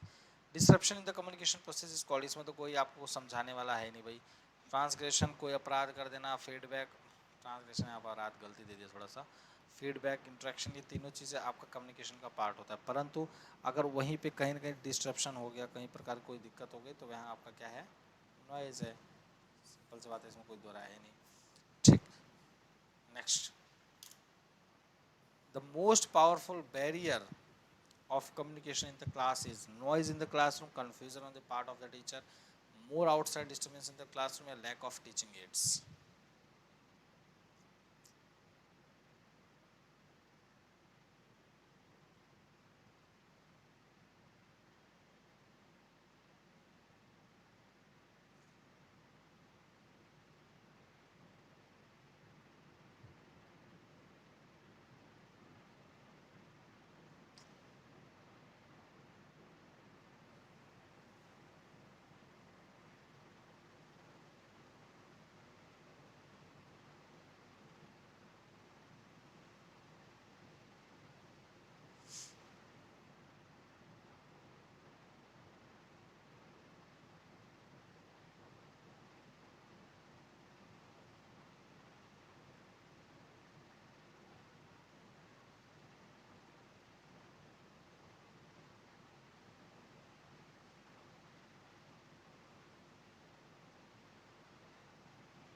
चलिए,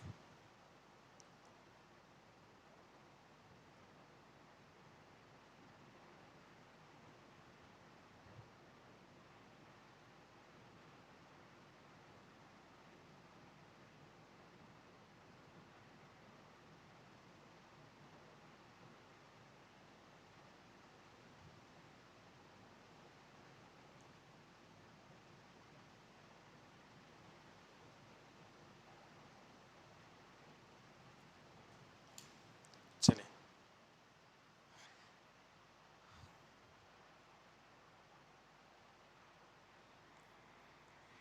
बी आपका बिल्कुल सही answer. The most powerful barrier of communication in the class is confusion on the part of a teacher.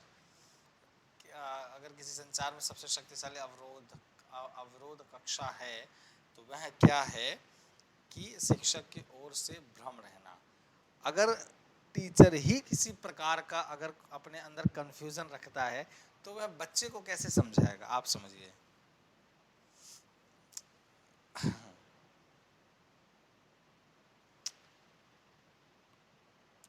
बताएं।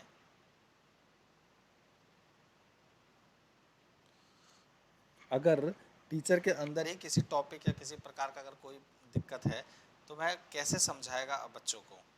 ठीक, चलिए, next question, question number 41। Disturbances that interface with the transmission, receipt or feedback of a message are called। गड़बड़ी जो संचरण में बाधा डालती है किसी संदेश की प्राप्ति या प्रतिक्रिया, क्या कहलाएगी। Feedback, feed forward, the channel या द नॉइज।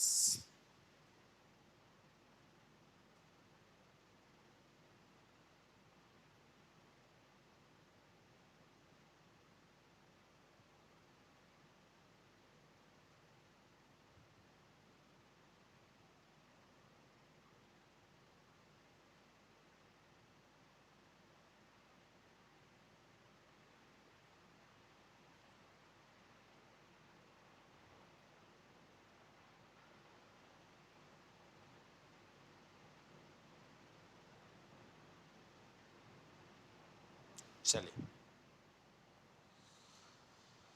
ठीक, तो आपका आंसर क्या हो जाएगा, D will be your right answer. बहुत बढ़िया। Disturbance that interference with the transmission, receive, feedback of a message are called.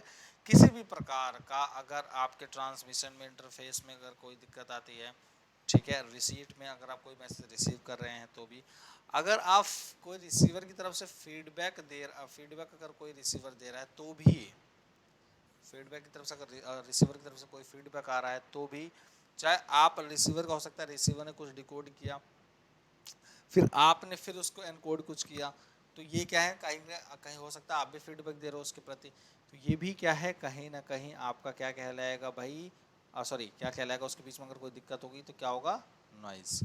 ठीक, तो डी आपका बिल्कुल सही आंसर हो जाएगा। क्लियर सभी को, कहीं किसी को दिक्कत तो नहीं है।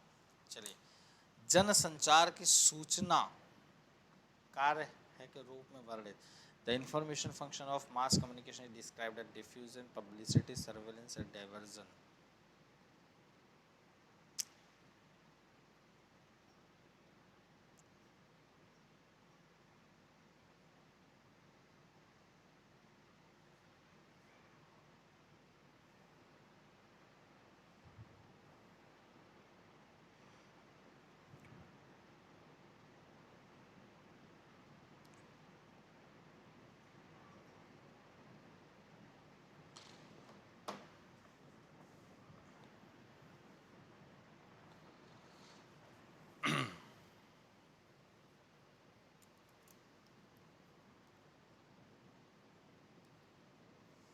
जल्दी से फटाफट बताएंगे। The information function of mass communication is described as diffusion, publicity, surveillance या फिर डाइवर्जन। तो सर्विलेंस आपका बिल्कुल सही आंसर होगा।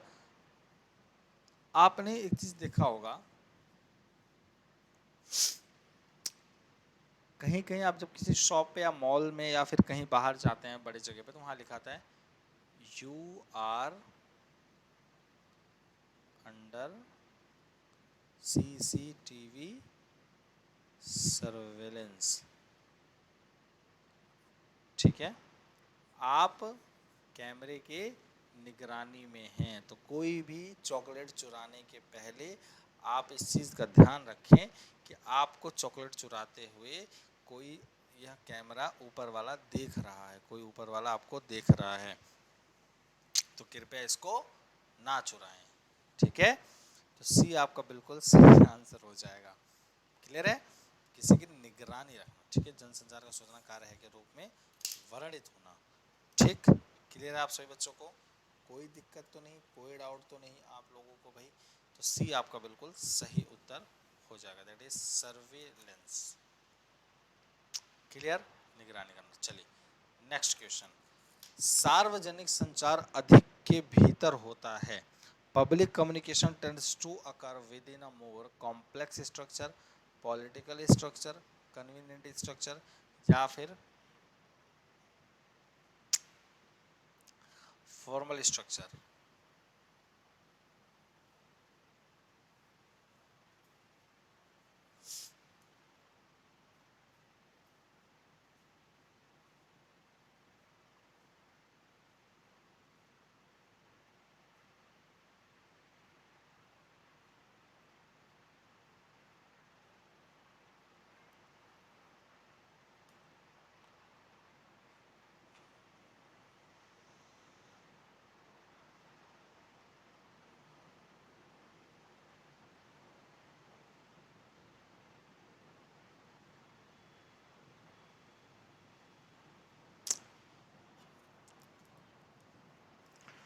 चलो, तो डी आपका बिल्कुल सही आंसर हो जाएगा कि public communication tends to occur within a more formal structure. जितना आप फॉर्मली स्ट्रक्चर तैयार करोगे उतना ही अच्छे तरीके से आप पब्लिकली तरीके, पब्लिक के प्रति आप कम्युनिकेट कर पाएंगे। ठीक है, पब्लिक के प्रति कम्युनिकेट कर पाएंगे। क्लियर सभी बच्चों को, तो public communication tends to occur within a more with a formal structure. ठीक, तो यहाँ आपका बिल्कुल सही आंसर हो जाएगा। चलिए नेक्स्ट क्वेश्चन की बात करते हैं, question number 44। In communication chatting over the internet is called, संचार में इंटरनेट पर चैटिंग करना क्या है, verbal communication, non verbal communication, parallel communication या ग्रेपवाइन कम्युनिकेशन।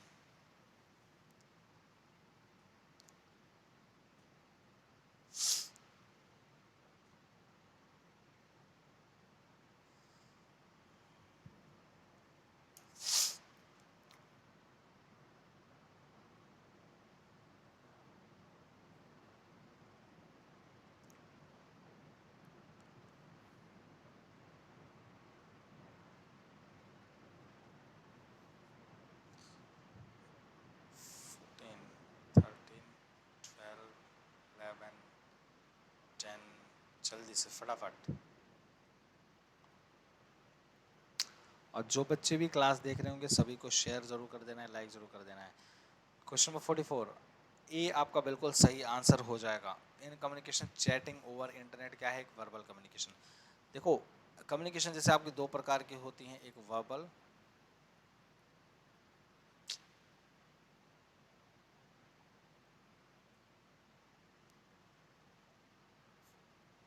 वर्बल, दूसरा है नॉन वर्बल। ठीक, जब आप वर्बल कम्युनिकेशन करते हैं तो वहां पे आप ये देखते हैं कि आप कुछ भी बोल रहे हैं मतलब क्या? स्पीक। कुछ भी लिख रहे हैं मतलब क्या? राइट।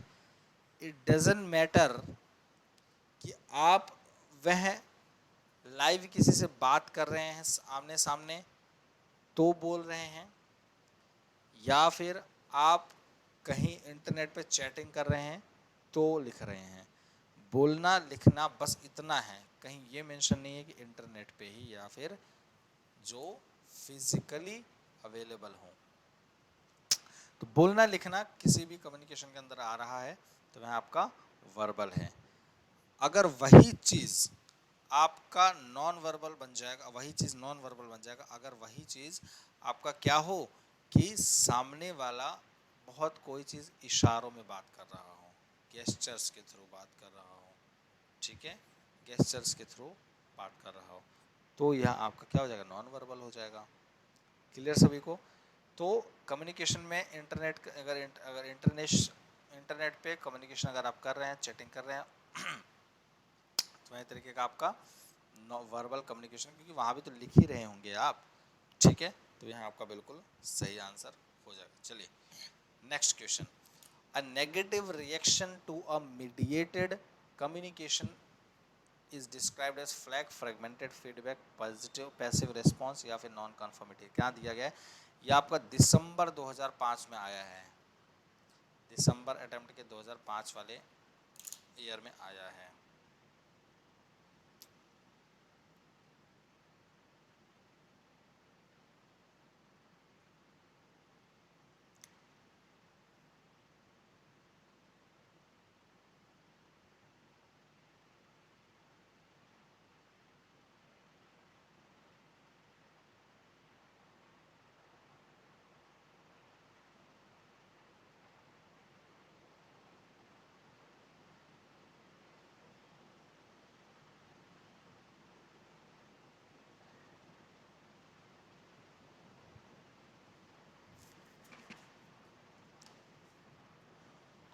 ये आपका बिल्कुल सही आंसर हो जाएगा। ठीक है, that is A, it is flag.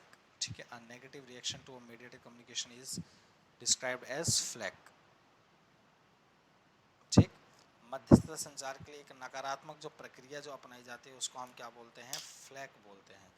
मतलब किसी भी तरीके का कम्युनिकेशन अगर हम करें उसका जो नेगेटिव रिएक्शन हमें मिल पाता है उस मीडियम में, तो हमारा क्या कहलाता है? उसको फ्लैग बोलते हैं। ठीक है, flag, A will be your right answer. ठीक, कहीं कहीं इसको हम नॉन कन्फर्मिटी भी आंसर कर दे रहे हैं, परंतु नहीं, ये फीडबैक आना ज़रूरी है। ठीक है, ये फीडबैक आना ज़रूरी है। So A will be your right answer. Okay, come to the next question, that is 46 number. After this 46 4 question will be also done. आपको 4 क्वेश्चन और कराया जाएगा, इसके बाद क्लास को हम एंड करेंगे। ठीक है, मतलब 46 क्वेश्चन चल रहा है, 50 क्वेश्चन टोटल करवा के हम इस क्लास को ख़त्म कर रहे होंगे साथ ही। तो इसी के साथ ही साथ आंसर करेंगे।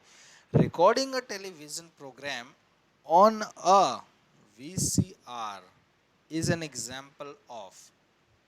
एक VCR पर एक टेलीविज़न कार्यक्रम की रिकॉर्डिंग करना क्या है?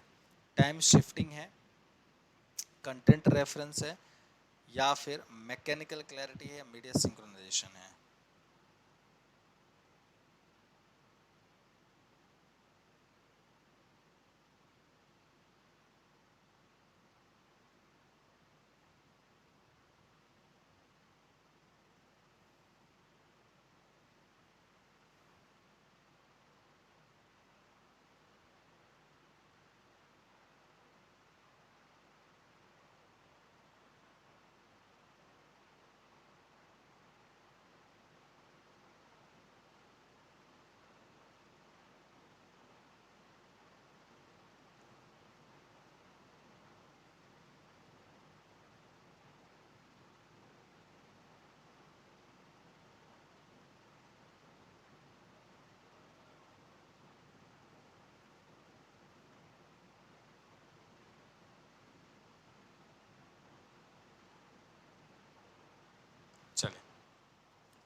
तो आपका ए बिल्कुल सही आंसर हो जाएगा, इट इज टाइम शिफ्टिंग। अगर आप किसी भी प्रकार का कोई भी टेलीविजन प्रोग्राम आ रहा है, अगर आप एज अ वीसीआर की तरफ रिकॉर्ड कर रहे हैं तो वह आपका टाइम शिफ्टिंग। अब आप सोचिए, आप उसको रिकॉर्ड कर रहे हैं, अभी तो देख ही रहे हैं, साथ ही साथ में ये देख रहे हैं कि वो हम फ्यूचर में भी देख सकते हैं। अभी कितने लोगों मैंने देखा है भाई, KGF 2 बहुत सुना है मैंने नाम की, KGF 2 एक मूवी आई है, उस लोगों को काफ़ी लोग इसकी तारीफ़ें भी कर रहे हैं। अभी मैंने देखी तो नहीं है, पता नहीं, सॉरी मैंने देखी तो नहीं है, ठीक है। RRR भी आई है मूवी, है ना, RRR, है ना।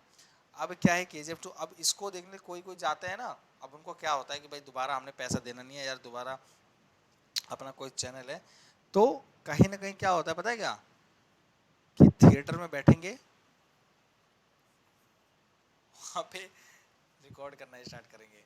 यार लाइव का मजा नहीं लेंगे, वो थिएटर में बैठ के उसको रिकॉर्ड करना स्टार्ट कर देते हैं कि हम फ्यूचर में घर पे जाके देख सकें, और वो सीन जब बता रहे हो तो उनको हम घर वालों को या किसी दोस्त को दिखा सकें, यार देख रहा है ये सीन, देख रहा सीन देख, तो मतलब भाई तू भी जाके मूवी देख के आ। बढ़िया एडवर्टाइजमेंट करते हैं थिएटर वालों का भी ऐसे बच्चे लोग, तो होता है ऐसा। सोशल मीडिया पे तो या यूट्यूब पे अपलोड कर देंगे, फेसबुक पे अपलोड कर देंगे, या हो सकता है कोई एक शॉर्ट ही उसका अपलोड कर दें, ठीक है, एक छोटा सा शॉर्ट्स बना के उसका अपलोड कर दें, या आप क्या नाम है, हाँ, और दूसरी चीज़ भाई, सेल्फी विद पॉपकॉर्न एंड क्या बोलते हैं उसको, पेप्सी, पेप्सी और पॉपकॉर्न के साथ सेल्फी फ्रेंड्स के साथ, yes I gone to watch this movie, मैं यहाँ गया था मूवी देखने के लिए, मतलब दिखाते हैं कि हाँ मैं KGF 2 देख के आया हूँ, जैसे कि मतलब कहीं वो जाके पाकिस्तान के बॉर्डर पर लड़ के आए हैं और चार पांच आतंकवादियों को मार के आए हैं, ऐसा फोटो क्लिक करके डालते हैं विद प्रॉपर, उसके साथ किसके साथ, पॉपकॉर्न के साथ, कि हाँ पॉपकॉर्न भी खाया है यहाँ वाला, वो भी घर से नहीं लाया था मैं, यहाँ वाला पॉपकॉर्न खाया हूँ जो यहाँ बहुत महंगा मिलता है, वो वाला खाया है। तो वो होता है, अरे यार बहुत लोग होंगे यहाँ पे करते हैं, बस थोड़ा सा ऐसी हंसी मजाक करें, कोई वो मत लेना भाई, जाओ खाओ मस्ती से जाओ।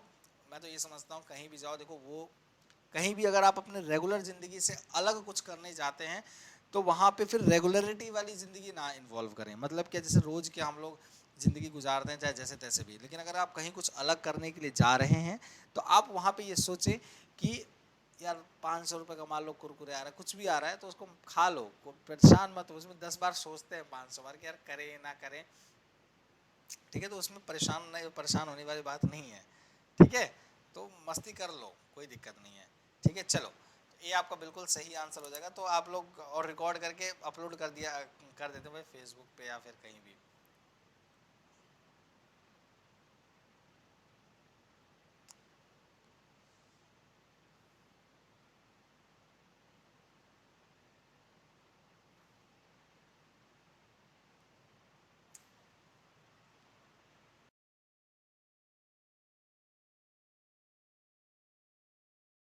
चलिए, तो जल्दी से आंसर करिए, audio conferencing may be classified among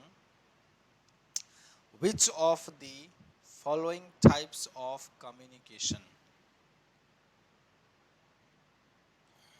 क्या पूछा गया है, ऑडियो कॉन्फ्रेंसिंग को इनमें से किसमें वर्गीकृत किया जा सकता है, जो निम्नलिखित प्रकार के संचार है, one sided verbal, two sided verbal, one sided non verbal, two sided non verbal, जल्दी से फटाफट।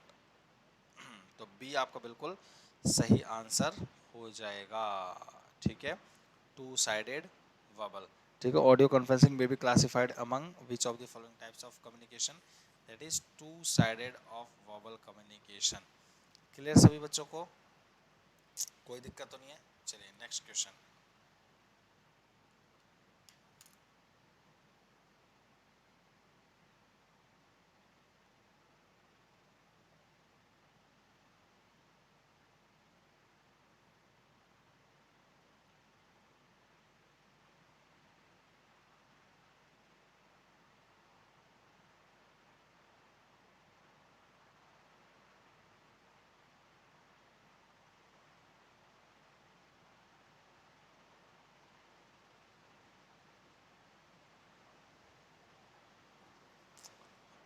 So non-verbal message interpretation largely depends upon, गैर मौखिक संदेश व्याख्या मोटे तौर पर कहाँ पे किस चीज़ पर डिपेंड करता है, depends upon the cultural context, depends upon the physical context, depends upon the noise level या varies from person to person. A आपका बिल्कुल सही आंसर हो जाएगा, नॉन वर्बल। बहुत डीपली अंडरस्टैंडिंग के साथ इसको समझना है। क्या पूछा गया है? Non verbal message, non verbal message interpretation largely. अब आप समझिए, जो नॉन वर्बल होता है, पहले इसको तो आप लोग अच्छे से जानते ही हैं। नॉन वर्बल का मतलब क्या? Using of gestures, using of gestures, ठीक है। Using of some indications, expressions, कुछ भी आप बोल नहीं रहे हैं उसमें, कुछ भी आप लिख नहीं रहे हैं। तो क्या एक बात बताइए, जो आपके कल्चर से या जो आपके कल्चर से या आपके, मतलब ऐसे समझिए आपके कल्चर से बिलोंग नहीं कर रहा है, वो आपके साथ बहुत दिनों से रहा नहीं हो, तो क्या आप अपने आइडियाज समझा सकते हैं उसको? क्या अपने मैसेजेस समझा सकते हैं कि आप क्या बोलने वाले हो? मान लीजिए कभी आप गए,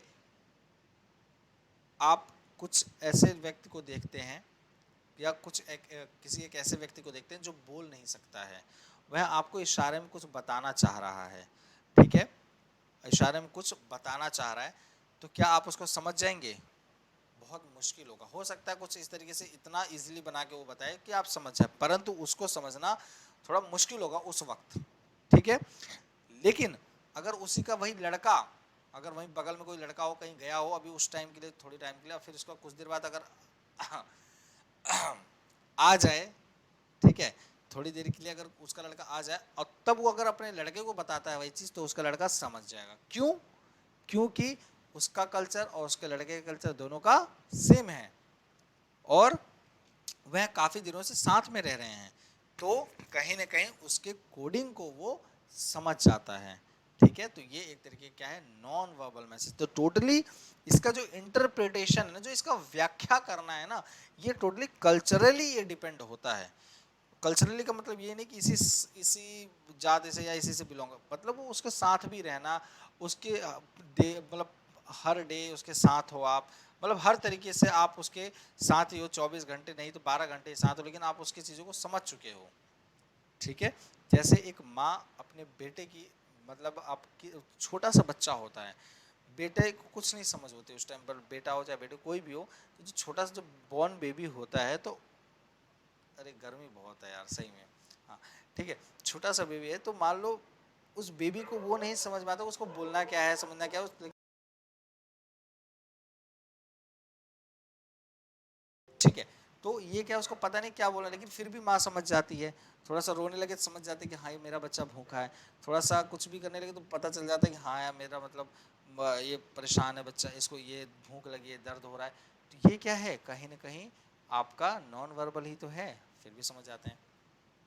इसमें तो बच्चा इशारा भी नहीं करता है, ठीक। चलिए, another term used for interpersonal communication is, पारस्परिक संचार के लिए इस्तेमाल किया जाने वाला एक और शब्द है, वह क्या है? इंटरपर्सनल कम्युनिकेशन के लिए अगर कोई एक और वर्ड यूज किया जाए तो उसको हम क्या यूज कर सकते हैं?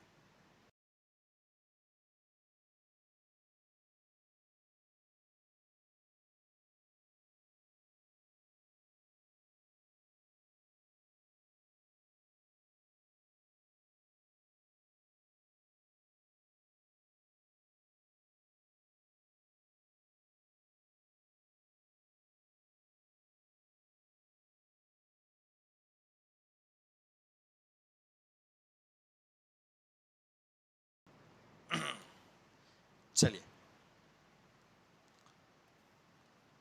इसके बाद लास्ट क्वेश्चन करेंगे। Another term use for interpersonal communication, interpersonal पहले कम्युनिकेशन आप लोगों को मैं बता दूं, तो सी आपका इसका बिल्कुल सही आंसर हो जाएगा। पहले इंटरपर्सनल आपको बता दूं, इंटरपर्सनल कम्युनिकेशन का मतलब ऐसे समझिए, ये एक ऐसे तरह की कम्युनिकेशन होती है जहाँ पे कोई एक्स पर्सन है, कोई ये वाई पर्सन है, ठीक।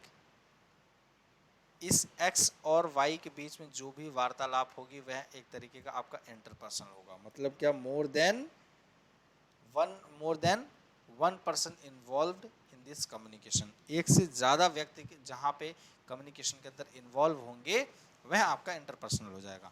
इसी तरीके का एक वर्ड होता है इंट्रापर्सनल। क्या होता है भाई? Intra personal. वहां पे जो इन्वॉल्वमेंट व्यक्ति का है वह एक ही होता है, खुद से बातें करना, खुद को समझाना, खुद के बारे में बताना, या समझिए खुद मतलब शीशे के सामने आप खड़े हो गए और अपने आप से बड़बड़ाए जा रहे हो, मतलब कुछ भी बातें कर रहे हो, कुछ भी खुद को समझाने को, अरे नहीं यार मुझे ऐसा नहीं करना चाहिए था, मुझे वैसा नहीं करना चाहिए था, अरे यार इसको मैं ये बता दूंगा, वो कर दूंगा, ऐसा कर दूंगा। तो ये क्या है? कहीं ना कहीं आपका ये एक तरीके का इंट्रापर्सनल है, मतलब खुद से ही बातें करना। ठीक है, तो आई होप आप सभी बच्चों को ये चीज़ समझ में आ गया होगा। तो ये एक तरीके का इसका आंसर सी बिल्कुल सही हो जाएगा। तो इंटरपर्सनल को कम्युनिकेशन को डायरेक्ट भी बोलते हैं। चलिए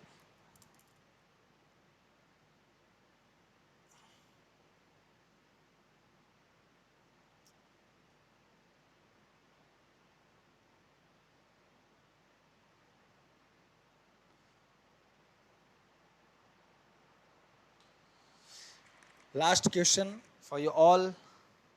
4 conditions influence the effectiveness of an encoded message: the skills, attitudes, knowledge of the sender and 4 स्थितियां एक एनकोडेड संदेश की प्रभावशीलता, कौशल, दृष्टिकोण, ज्ञान को प्रभावित करती हैं। Social cultural system, 4 conditions influence the effectiveness of encoded message। मान लीजिए हम कुछ भी मैसेज एनकोड कर रहे हैं,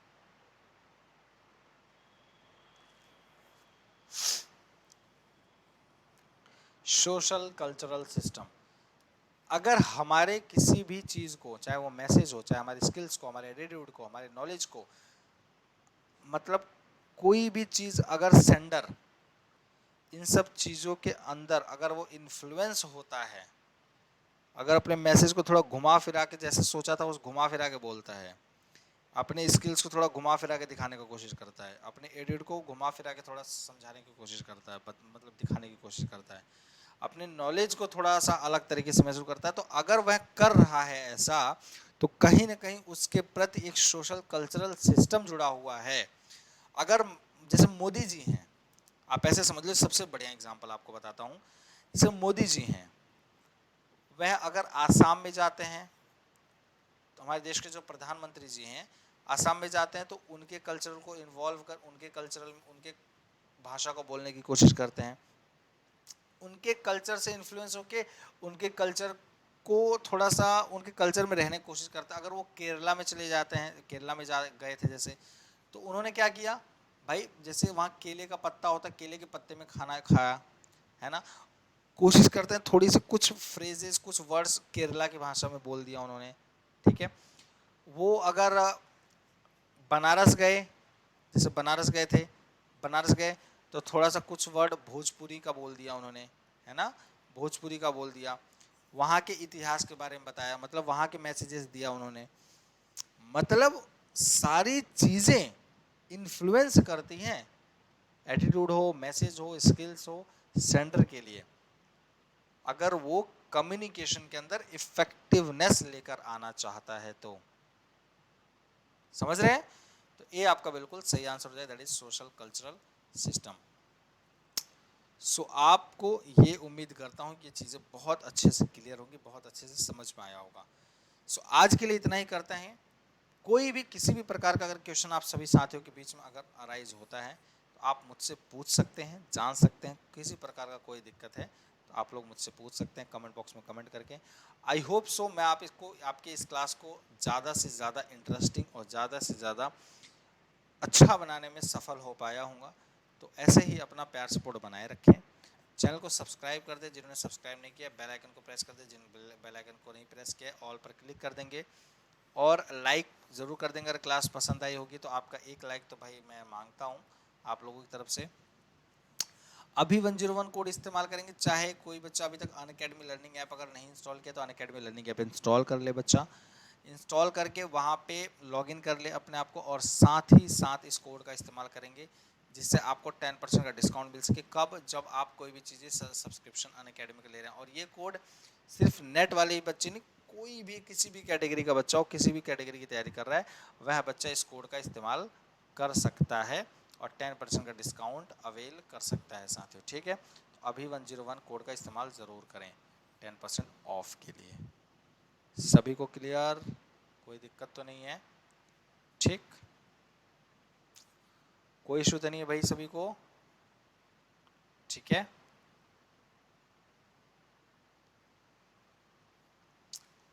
अभी 101 10% के लिए। ठीक, चलिए, तो बहुत बहुत धन्यवाद। लाइक शेयर सब्सक्राइब जरूर कर देंगे आप सभी बच्चे, बेल आइकन को प्रेस कर देंगे। आई होप सो आप सभी लोगों को क्लास पसंद आया होगा। So thank you so much.